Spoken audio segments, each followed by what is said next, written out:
Hello రామోయిజం మరొక ఎపిసోడ్కి స్వాగతం. పెళ్లి చేసి చూడు ఇల్లు కట్టి చూడు అని మన సంస్కృతిలో అన్నారు. కానీ సంస్కృతి ఏదైనా, దేశం ఏదైనా, మతం ఏదైనా, కులం ఏదైనా పెళ్లికున్న ప్రాధాన్యత అంతా ఇంతా కాదు. ఎన్ని కోట్ల రూపాయలున్నా కూడా పెళ్ళైతేనే మా అబ్బాయి సెటిల్ అయిపోయాడు, లేకపోతే మా అమ్మాయి సెటిల్ అయిపోయింది అనే రోజులు ఇవి. పెళ్ళిళ్ళు విరిగిపోతున్నాయి, వివాహాలు నిలబడట్లేదు, ఇవి చూస్తున్నప్పటికీ కూడా పెళ్లి చేసుకోవడం అనేది అంత ప్రాధాన్యత సంతరించుకుంటుంది. కానీ రామ్ గోపాల్ వర్మ గారికి మాత్రం పెళ్లి అనేది ఒక కొద్దిగా చిరాకైన టాపిక్, అత్యంత వివాదాస్పద అంశం. పెళ్ళంటే చాలా ఘాటైన అంశాలు, అభిప్రాయాలని గతంలో ఆయన వ్యక్తపరిచారు. ఇదే అంశంపై ఇవాల్టి రామోయిజం.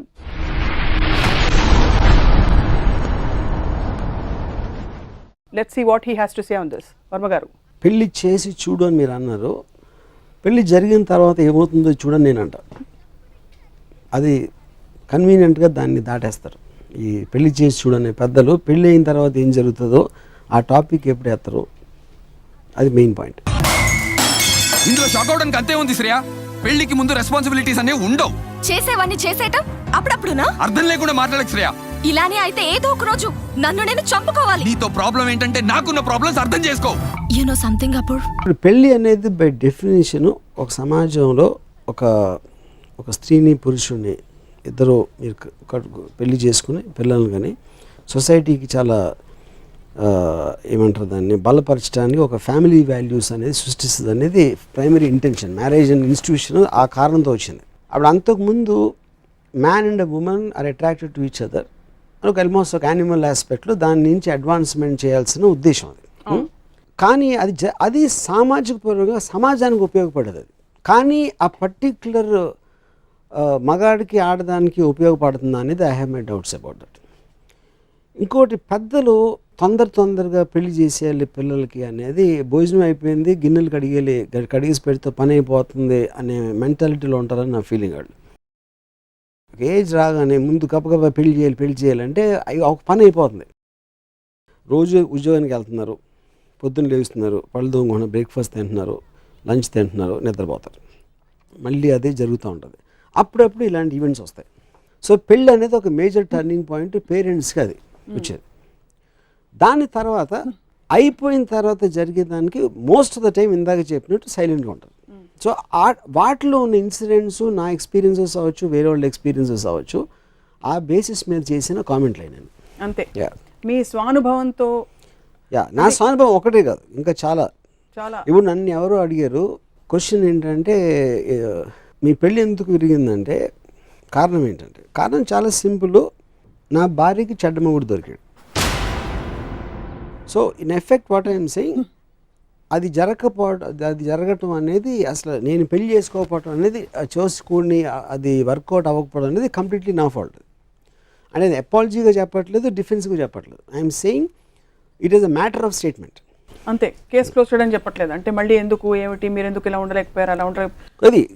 ఎందుకంటే ఇట్స్ హ్యూమన్ రిలేషన్షిప్ అనేది ఫీలింగ్ సంబంధించి. మీరు ఫీల్ అయ్యారా లేదా? ఇప్పుడు నాకు తెలిసిన ఒక అమ్మాయి ఈ మధ్యన తను పెళ్లి చేసుకుని 2 monthsలో తను విడిపోయింది. ఎందుకు అంటే ఆడంటే నాకు హీస్ ఎ బోరింగ్ పర్సన్ అని చెప్పి. అంటే అది ముందు తెలీదా ఏ సందర్భం, అదే అరేంజ్ మ్యారేజ్.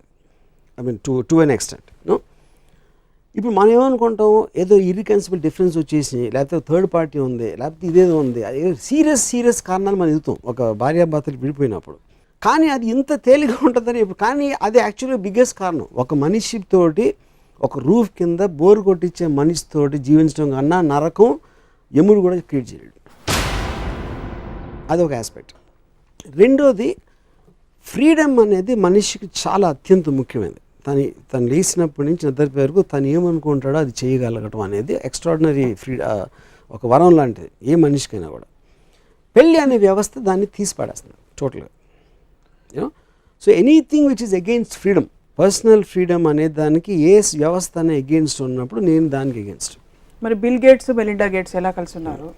అదే నేను అలాగే 100,000 మంది ఉన్నారండి, అది నేను కాదంటలేదు. కానీ పాయింట్ ఏంటంటే లోపల ఏం జరుగుతుంది అన్న దాని మీద పాయింట్. లోపల ఎవరికి తెలియదు కదా, లోపల అందరికీ తెలుసు ఏం జరుగుతుంది. మోస్ట్ ఆఫ్ ద టైం నాకు తెలిసిన వాళ్ళు ఐదర్ దే రిజైన్, ఇంకా అయిపోయింది, ఏం చేస్తాం, విడిపోయారు. ఇందాక మీరే చెప్పారు చాలామంది విడిపోతారని కూడా. లేకపోతే పిల్లలు పుట్టేసి అక్కడి నుంచి డైవర్ట్ చేసి ఆ పిల్లల్ని పెంచడం పోషించడం అలాంటి దాంట్లో పడతారు, లేకపోతే జాబ్ మీద కాన్సన్ట్రేట్ చేయటం, లేకపోతే ఇంకేంటి ఇప్పుడు చేసేది అనేది ఒక వైరాగ్య ధోరణి దాంట్లో ఉంటుంది. కొంతమంది మీరు అన్నట్టు చాలా హ్యాపీగా ఉండొచ్చు, నేను లేరు అందరూ అన్హ్యాపీగా ఉంటారని నేను చెప్పట్లేదు, నేను I'm making a comment on the system అంతే. వయసు వచ్చినప్పటి నుంచి వాళ్ళందరి మాటలు విని వీళ్ళిద్దరూ పెళ్లి చేసుకున్నారు. సో వర్మ గారి అభిప్రాయం system of marriage does not work. Not for me, not for many. Not for you, not for many. So మీరు పెళ్లి చేసుకుని తప్పు చేశారు. పెళ్లి చేసుకుని ఎవరైనా తప్పు చేశారు, ఎవరైనా తప్పు చేస్తారు. వాళ్ళు ఒకవేళ సుఖంగా ఉండుంటే పెళ్లి చేసుకుని వాళ్ళు పెళ్లి చేసుకోకపోతే ఇంకా సుఖంగా ఉండేవారు అన్నది నా థియరీ. మరి ఈ కోట్ల మంది ఎవరైతే సంతోషంగా ఉన్నారా అది నాకు తెలియదు, మన సపోజిషన్ చేస్తున్నది. అంటే మీకుండే ఫ్రీడమ్ అందరికీ ఉంది కదా. సో వాళ్ళకి బాగాలేకపోతే వాళ్ళు బయటకు వచ్చి చెప్పట్లేదు, ఎందుకంటే ఇప్పుడు అంటే నేను ఒక చిన్న ఎగ్జాంపుల్ చెప్తాను. నాకు చాలా క్లోజ్ ఫ్రెండ్ ఒక యాక్టర్ బాంబేలో, తను ఒక అమ్మాయిని పెళ్లి చేసుకున్నాడు. నాకు తను చెప్పాడు, బిగ్గెస్ట్ ప్రాబ్లం నాకు పొద్దున్న నిద్ర లేచినప్పుడు నేను దేనికి టర్మ్ రీచ్ అవ్వలేకపోతున్నాను అంటే పొద్దున్న లేచినప్పుడు నా పక్కన ఇంకొక వ్యక్తి ఉన్నాడు, అది నాకు అసలు మింగుడు పడట్లేదు. ఎందుకంటే అన్ని రోజులు ఒంటరిగా పడుకున్నాడు బెడ్ మీద, సడన్గా కట్ చేస్తే ఇప్పుడు ఇంకొక పర్సన్ ఉన్నారు బెడ్ మీద. తను ఏమంటే పొద్దున్న నాకు టీవీ చూడటం ఇష్టం, ఒక గంట న్యూస్ ఛానల్స్ అన్నీ చూస్తాను. తనేమో తన లైఫ్లో ఏమో జరుగుతుందో చెప్పడం తనకి ఇష్టం, నాకే దాని మీద ఇంట్రెస్ట్ లేదు. కానీ నా భార్య కనుక చెప్తాను కాబట్టి నేను చచ్చినట్టు కొడతా ఉంటాను, నా చెవులు ఏమో ఎక్కడ ఉంటాయి. ఈ కాంట్రడిక్షన్ అనేది నాలో స్ట్రెస్ క్రియేట్ చేస్తుంది. అప్పుడు తను సడన్గా ఒక క్వశ్చన్ అడుగుతా, ఆ క్వశ్చన్ నేను ఆన్సర్ చెప్పకపోతే నేను చెప్పిన మాట వింటలేదా అంటుంది. దీని మీద మాకు స్టార్ట్ అవుతుంది. ఇదేంటిది, ఇద్దరు కలిసి ఒక పర్టికులర్ సిచ్యువేషన్ అనుకుని దాంట్లో కూర్చుని they are conflicting with each others interest. ఎందుకంటే మీ సెన్సిబిలిటీ వేరు, అప్పుడు మీ ఇష్టం లేకపోతే వేరే పనికి వెళ్ళిపోతాను. సప్న నేను కలిసినప్పుడు నాకు ఇష్టం వచ్చినంతసేపు నేను మాట్లాడి వెళ్ళిపోతాను, సప్న కూడా అదే చేస్తుంది. రాము ఇంట్రెస్ట్గా ఉన్నప్పుడు ఉన్నాడు, లేకపోతే వెళ్ళిపోయింది. కానీ పెళ్లి చేసుకుంటే చచ్చినట్టు రూమ్లో ఉండి ఇష్టం ఉన్నా లేకపోయినా భరించుకుంటూ పోవాలి. సో ఆ సపరేషన్ ఆఫ్ ఫ్రీడమ్ ఉన్నది మన లైఫ్లో మనకున్న అమూల్యమైన టైము, మన ఎనర్జీ, మన ఎఫర్టు అనవసరంగా కేవలం ఆ ఇన్స్టిట్యూషన్లో ఉన్నాం కాబట్టి వేస్ట్ చేస్తున్నాం అండ్ అన్ని బాధని సహిస్తున్నాం. That is the point.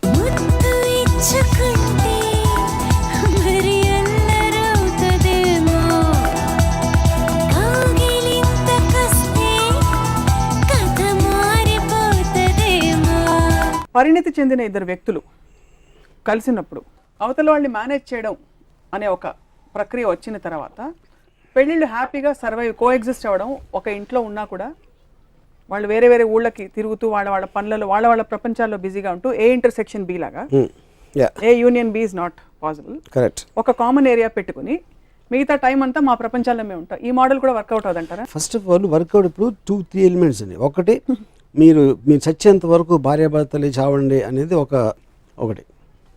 రెండోది సోకాల్డ్ లివ్ ఇన్ రిలేషన్షిప్. ఇప్పుడు అమెరికాలో వీకెండ్ రిలేషన్షిప్ సిస్టమ్ స్టార్ట్ అయింది. అంటే వారం కూడా ఇద్దరు ఒకళ్ళు భరించడం కష్టం కాబట్టి సాటర్డే సండే చూద్దాం, తర్వాత మనం బతుకుదాం అనే ఒక ఆస్పెక్ట్. ఇప్పుడు సపోర్టింగ్ దీస్ 3 ఎలిమెంట్స్ క్వశ్చన్ కాదు ఏది కరెక్ట్ ఏది కాదు అనేది. అన్నిటికీ ఒకే మూల సోర్స్ ఏంటంటే ఇట్స్ అబౌట్ ఫ్రీడమ్. ఒక్కడికి రోజే భరించగలుగుతాడు, గంట భరించగలుగుతాడు. ఒకడేమో అసలు అమ్మాయి లేకుండా నేను చచ్చిపోయింది అది కూడా నేను దెయ్యమే మళ్ళీ వెనక్కి వచ్చేస్తాను అంత ప్రేమ ఉండొచ్చు భార్య అంటే. అది వేరియేషన్స్, దాని గురించి నేను మాట్లాడలేదు.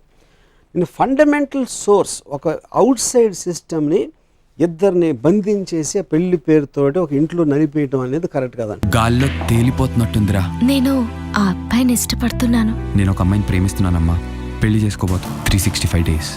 నమ్ము శ్రేయ, ప్లీజ్ నన్ను నమ్ము. నమ్మేవా? నమ్మిందా?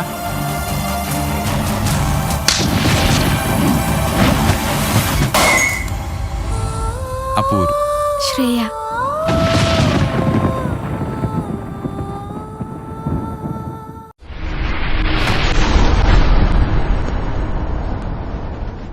ఫండమెంటల్ ప్రిమైస్ ఆఫ్ రిలేషన్షిప్స్ ఏదైనా కాన్ఫ్లిక్ట్ లేని రిలేషన్షిప్స్ ఏవి కూడా నిలబడవు. Because there is no interest factor. I don't agree with that. ఎందుకంటే కాన్ఫ్లిక్ట్ ఉన్నప్పుడు ప్యాషన్ తగ్గిపోతుంది. ఓకే, ఇప్పుడు ఫైనల్గా ఒక మగవాడు ఒక అమ్మాయి అట్రాక్ట్ అయ్యేది సెక్షువల్ ఎలిమెంట్ అనేది చాలా ఇంపార్టెంట్. సెక్షువల్ ఎలిమెంట్ లేకుండా వాళ్ళు ఇద్దరు వచ్చారంటే వాళ్ళు ఫ్రెండ్స్ అవ్వచ్చు, లేకపోతే ఫ్యామిలీ మెంబర్స్ అవ్వచ్చు, any kind of a bonding అవ్వచ్చు. కాన్ఫ్లిక్ట్ ఆఫ్ ఇంట్రెస్ట్ ఉన్నప్పుడు I believe the sexual element will keep coming down. అది లేనప్పుడు ఒక స్తబ్దత వచ్చేస్తుంది రిలేషన్షిప్లో. భార్యాభర్తల అనుబంధం ద్వారా ఒకరినొకరు అడ్జస్ట్ అవుతూ ఎదుగుదలని, మానసిక ఎదుగుదలని, మెచ్యూరిటీని సాధిస్తారన్నది మానసిక శాస్త్ర వైజ్ఞానికులు చెప్తారు. అట్ ద సేమ్ టైం ఆధ్యాత్మిక గురువులు చెప్తారు. సొసైటీలో ఉండే ఫ్రేమ్వర్క్ చెప్తుంది. అది బ్లాక్ అండ్ వైట్ సినిమాల టైంలో జరిగి ఉండొచ్చు, కానీ ఇప్పుడు జరగదు. బ్లాక్ అండ్ వైట్ సినిమాల్లో కూడా ఎందుకు జరగకుండా అనుకుంటున్నానంటే, బ్లాక్ అండ్ వైట్ సినిమాల్లో మనకున్న మానసిక పరిపక్వత లేదు కాబట్టి అప్పుడు స్వర్గం నరకం అలాంటి సినిమాలు చూసి మనం ఫిక్స్ అయిపోయాం. కానీ రియలిస్టిక్ టర్మ్స్లో ఏ యుగంలోనే ఎప్పుడైనా కూడా ఒక ఇద్దరు డిఫరెంట్ మనుషుల్ని ఒక చోట బంధిస్తే ఒక ఇంటి లోపల అది అది ఉంటుందని నేను అనుకున్నాను. పెళ్ళి పుట్టినరోజు ఇవాళ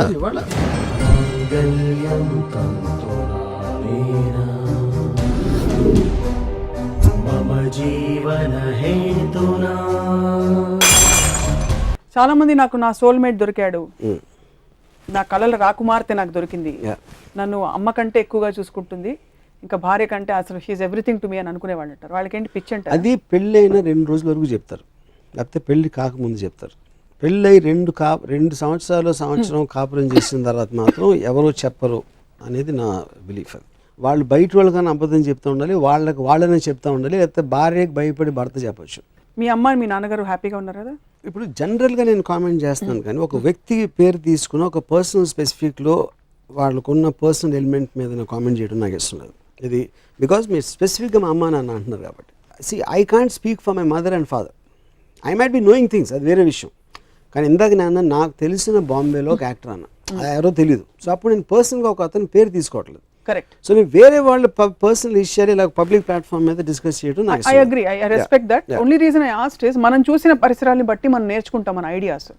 మీరు కేవలం అంటే మీరు ఇంత నిర్దిష్టమైన అభిప్రాయాన్ని మీరు ఫామ్ చేసుకున్నారంటే మీరు ఎక్కడ చూసి ఇది 10 మందిని అబ్జర్వ్ చూసి మా ఇంట్లో అవ్వచ్చు, మా గ్రాండ్ ఫాదర్ ఇంట్లో అవ్వచ్చు, లేకపోతే నాకు తెలిసిన నేను పుట్టి పెరిగిన వాతావరణంలో మాకున్న వేరే ఇల్లు అవ్వచ్చు, నేను టీనేజర్గా నా ఫ్రెండ్స్ అవ్వచ్చు, నా ఫ్రెండ్స్ పేరెంట్స్ అవ్వచ్చు, ఇలా ఇప్పుడు 8 సంవత్సరాల నుంచి ఉన్నాను కాబట్టి నాకు ఎంతోమంది తెలుస్తుంది అలాంటి వాళ్ళు. కాబట్టి అవన్నీ చూసి మీ అభిప్రాయాలు మీరు ఫామ్ చేసుకున్నారు. ఓన్లీ ఎక్స్పీరియన్స్ కూడా క్వశ్చన్ కాదు, నా ఓన్ మ్యారేజ్లో ఉంది ఎక్స్పీరియన్స్. మెయిన్ పాయింట్ ఏంటంటే any system which suppresses your freedom, ఒక కమిట్మెంట్ పేరుతోటి మీ ఫ్రీడమ్ని సప్రెస్ చేసే ఏ సిస్టమ్ అయినా I'm against that. Own free విల్తో ఉండటం అనేది మనిషికి ప్రథమ ఆబ్జెక్టివ్ అవ్వాలని ఆ కైండ్ ఆఫ్ ఫిలాసఫీ నుంచి నేను వస్తాను. సో గేట్ వేసి ఉంది అనే ఫీలింగ్ భయం కలిగిస్తుంది అంటున్నారు. గేట్ తీసే ఉంది, నేను ఎప్పుడు కావాలంటే అప్పుడు బయటకు వెళ్ళొచ్చు అనే ఒక వెసులుబాటు కల్పిస్తే పెళ్లి నిలబడుతుంది. 100%. Because that's free. ఫ్రెండ్షిప్ అనేది ఎవరి రిలేషన్షిప్ అన్నా మీకు ఫ్రీడమ్ ఉన్నప్పుడే నిలుస్తుంది. ఇది మనం social legal framework of marriage గురించి మాట్లాడడం. అల్టిమేట్గా మనిషి మధ్య ఉండే బంధం అదర్ దెన్ మీరు అనేది ఎప్పుడు స్ట్రెస్ చేసి చెప్పే సెక్షువల్ రిలేషన్షిప్ కాకుండా ఇంకేదైనా ఒకటి ఉంటుందని నమ్ముతారా? ఇప్పుడు నేను స్టార్టింగ్ పాయింట్ అంటున్నాను, సెక్షువల్ రిలేషన్షిప్ అనేది ఇమీడియట్ అట్రాక్షన్కి అది one of the bigger factors అవుతుంది. సెకండ్ ఫ్యాక్టర్ ఈజ్ మీకు ఫెమిలియారిటీ వచ్చినప్పుడు మనుషులుగా తెలుస్తారు. Third factor familiarity breeds contempt అనేది ఒక లైన్ ఉంది. ఆ ఫెమిలియారిటీ అనేది ఒక బోర్డంకి దారి తీస్తుంది ఒక్కొక్కసారి. రెండోసారి నేను కోటింగ్ చేసినప్పుడు నేను నా బెస్ట్ డ్రెస్ చేసుకుని అన్ని మళ్ళీ మాట్లాడేసి ఎంతో ఎదురు చూసి తనని సాటిస్ఫై చేయడానికి రకరకాల ప్రయత్నాలు చేసి కోటింగ్ దాంట్లో ఎఫర్ట్ పెడతాం. ఎప్పుడైతే పెళ్ళయిందో ఆల్రెడీ వచ్చేసింది కాబట్టి ఉంది కాబట్టి ఆ ఎఫర్ట్ అనేది ఇద్దరిలోనే తగ్గిపోతుంది. ఆ తగ్గిపోయినప్పుడు అసలు కలర్స్ బయటకు వస్తాయి ఇద్దరిలో. అంతవరకు వాళ్ళు దాచిన కలర్స్ అంటే దాచడం అనేది వాళ్ళు డెలిబరేట్గా చేసి ఉండకపోవచ్చు. కానీ మనం మనం ఎవరిని కలిసినా కూడా వాళ్ళ బట్టి మన నేచర్ మారుతూ ఉంటుంది. నేను మీతో ఒకలా మాట్లాడతాను, ఇంకోళ్ళతో ఒకలా మాట్లాడతాను, ఒకళ్ళు వేస్తే హలో అంటాను, ఇంకోళ్ళు వేస్తే నేను పలకరించుకోవచ్చు. అలా మనం చాలాసార్లు మన బిహేవియర్ మారుతుంది. అప్పుడు ఒక అమ్మాయిని అట్రాక్ట్ చేయాలి లేకపోతే అబ్బాయిని అట్రాక్ట్ చేయాలి, అబ్బాయి మనసులో ఉన్నప్పుడు వాళ్ళిద్దరూ చాలా యాక్ట్ కూడా చేస్తారు. యాక్టింగ్ అనేది కాన్షియస్ అవ్వకపోవచ్చు, సబ్ కాన్షియస్ అవ్వచ్చు. ఎప్పుడైతే పెళ్ళి అయిందో వాళ్ళ నిజ స్వరూపాలు మెల్లగా బయటపడతాయి. వాళ్ళు ఉండే సిచ్యువేషన్స్ చేంజ్ అవుతాయి. ఉదాహరణ కూడా చెప్తాను. నా ఫ్రెండ్ ఒకడు చాలా ప్రేమించి ఒక అమ్మాయిని పెళ్లి చేసుకున్నాడు. పెళ్లి చేసుకున్న వారం 10 రోజుల తర్వాత నాకు రాంగోపాల్ నాకు పెద్ద ఇరిటేషన్ ఏంటంటే తనతో ఎప్పుడు పని మనుషుల మీద అరుస్తుందండి. పని మనిషి మీద అంటే తను కోపం వచ్చినప్పుడు అరుస్తుంది. నేను ఎప్పుడు నా పని మనిషిని అరవలేదు, తను అరుస్తుంది అని చెప్పాడు. అక్కడ పాయింట్ ఏంటి, తను కొత్తగా వచ్చింది, తనకి పని మనిషి. వీడు ఆ ఇంట్లో చాలా సంవత్సరాల నుంచి ఆ పని మనిషి ఉండొచ్చు, పని మనిషి పనుడు. వాడి ఈక్వేషన్ వేరు, ఆడుకున్న టెంపర్మెంట్, ఆడుకున్న సెన్సిబిలిటీలో. కానీ కొత్తగా వచ్చిన తన భార్య వాడి మీద అరుస్తుంది చీటికి మాటికి. అంతకుముందు ఎప్పుడు ఆ నేచర్ తనలో చూడదు, ఎందుకంటే వాళ్ళిద్దరూ కలిసి ఒక రూఫ్లో పని మనిషి దగ్గర లేరు అంతకుముందు. కొత్త సిచ్యువేషన్ వచ్చింది పెళ్లి తర్వాత. కానీ ఇప్పుడు ఎందుకు అరుస్తావు అంటే తన కోపం రావడంలో కరెక్ట్, నేను పని సరిగ్గా చేయకపోతే అరవకూడదా అని తను అంటుంది, అది కరెక్ట్. అది అట్ ద సేమ్ టైం తనకున్న ప్యాషన్ దాంట్లో ఒక టర్న్ ఆఫ్ వచ్చేసింది ఒక పర్టికులర్ టైం పీరియడ్లో. అది ఎందుకంటే దాని మ్యాటర్ మీద వాళ్ళకి దెబ్బలాట జరుగుతుంది, ఆ దెబ్బలాటికి ఇంకో చోట ఎఫెక్ట్ అవుతుంది. తర్వాత రేపు రెస్టారెంట్కి వెళ్తే ఆ మూడ్లో తను మాట్లాడుతుంది, ఇటువంటి చూస్తూ ఉంటాడు, ఏం నాతో మాట్లాడలేదని తను అంటుంది, లేకపోతే రివర్స్ అవ్వచ్చు. సో ఈ న్యూ సిచ్యువేషన్స్ ఒరిజినల్ వ్యక్తిత్వాలు బయటకు వస్తాయి పెళ్ళైన తర్వాత. That will be the biggest problem in any marriage. ఇది కేవలం స్త్రీ పురుష సంబంధాలు వివాహం కాంటెక్స్ట్ లోనే జరుగుతుందా? సపోజ్ మీ బిజినెస్ పార్ట్నర్ ఎవరో ఉన్నారు, బిజినెస్ పార్ట్నర్ ఎందుకు జరుగుతుంది అంటే వాళ్ళిద్దరు ఒక చోట అవసరం లేదు, నేను కట్ చేసి వెళ్ళిపోవచ్చు. నేను ఒక బిజినెస్ పార్ట్నర్తో ఉంటే నా మూమెంట్ నాకు నచ్చంది వాడు ఏమన్నా అన్నా ఒక టర్మ్ ఉన్నా నేను కట్ చేస్తాను అంటే. ఎప్పుడు ప్రాబ్లం వస్తుంది, మీరు ఆల్రెడీ ఒక కమిట్మెంట్ ఇచ్చేసి 5 సంవత్సరాల మధ్యలో కలిసి చేస్తున్నాం అని అగ్రిమెంట్లు రాసేసుకుని అన్నీ చేస్తే అప్పుడు సేమ్ ప్రాబ్లం వస్తుంది దాంట్లో. కానీ అందుకని ప్రతి అగ్రిమెంట్లో ఒక క్లాజ్ ఉంటుంది, ఎగ్జిట్ క్లాజ్ ఉంటుంది. ఒకవేళ నీకు నాకు పడకపోతే నేను వెళ్ళిపోతాను, అందుకని మళ్ళీ మనం చేయొద్దు బిజినెస్ అనేది. So contract aspect of course that is what I'm saying. ఇప్పుడు కాంట్రాక్ట్ మీనింగ్ ఏంటి, నేను వచ్చిన మొదట చెప్పింది ఫ్రీడమ్. నేను ఎప్పుడు కాలిస్తే అప్పుడు నా ఫ్రీడమ్కి నువ్వు అడ్డు వచ్చినప్పుడు నేను నీతో ఉండను. ఆ ఫ్రీడమ్ ఉన్నప్పుడు అది ఎవరైనా ఏమైనా చేయొచ్చు. ఆ ఫ్రీడమ్ కి పరిధులు ఉన్నాయని మీరు నమ్ముతారా? పరిధులు ఏముండవు, పరిధులు మీరు అనుకున్నాడు, మీరు చెప్పారా చెప్పలేదా, ఇది దిస్ ఈజ్ మై ఎక్స్పెక్టేషన్, ఇది నీ ఎక్స్పెక్టేషన్స్, ఇది నేను చేస్తాను, ఇది నేను చేయను, దీని మించి కూడా వెళ్ళిపోతే మనం ఉండదు అంతే. సో ఫర్ ఎగ్జాంపుల్ మ్యారేజ్ హౌస్లోనే సప్తపది తీసుకోవచ్చు, క్రిస్టియన్ హౌస్ తీసుకోవచ్చు. In I stand by you in sickness and in health and in ఇది వాట్ ఎవర్ అని ఉంటాయి. సో అవన్నీ ఆల్టర్ చేసుకుని అగ్రిమెంట్ రాసుకుని పెళ్ళి అనే వ్యవస్థ పెట్టుకోవచ్చు. ఇప్పుడు అగ్రిమెంట్ అనేది లీగల్ ఆస్పెక్ట్ అనేది డిఫరెంట్. మీరు ఇందాక చెప్పిన ట్రెడిషన్గా ఐ స్టాండ్ బై యూ అది అంటే మనం కోర్టులో కూర్చుని భగవద్గీత మీద పెట్టి అబద్ధం చెప్పినట్టు. అది కోర్టులో ఉన్న భగవద్గీత మీద చేసిన ఎవడు నిజం చెప్పడం, ఎందుకంటే అందరూ అబద్ధం చెప్తారని తెలుసు. దాన్ని మనం ఎంత డిసిక్రియేట్ చేస్తామో సేమ్ థింగ్ ఇక్కడ ప్రతి పెళ్లిలో చెప్తారు. అది కానీ వాళ్ళు పాటిస్తారా? తర్వాత పాటించారు, చాలామంది పాటించరు, కొంతమంది ఉండొచ్చు, నాకు తెలియదు. పాటించేవాడు అలా చెప్పినంత మాత్రం పాటించాడు, ఆడికి ఆల్రెడీ మైండ్లో ఉంటుంది పాటించడం అనేది.